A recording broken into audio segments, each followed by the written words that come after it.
In today's Mitigation Minute, we are going to talk about fire sprinkler systems and risers. Fire sprinklers can either be wet or dry systems and come in a wide variety of design and appearance depending on their age and the structure they are designed to protect. However, they all provide the same service and they all have the same main components in common. Wet systems are the most common and consist of piping charged with water and are typically found inside buildings. Wet systems can either be supplied by a self-contained loop with a riser or be fed from the domestic water that has a backflow protection. Dry systems are used in outdoor conditions or in unheated portions inside the buildings.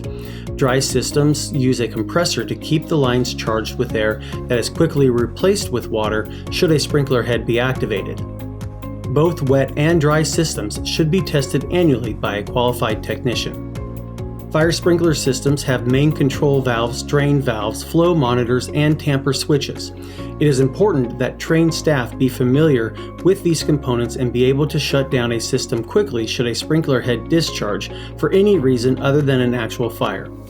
Once the water has been shut off, the main drain should be open to drain the pipes of any remaining water. Spare heads and sprinkler head wrench should be on hand to allow for a quick repair to restore protection of the building.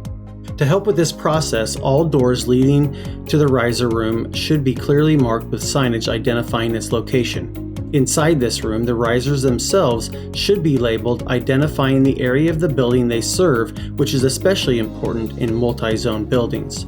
We appreciate you taking the time to watch our video. If you have any questions regarding sprinkler systems and risers, please reach out to the Risk Management Department.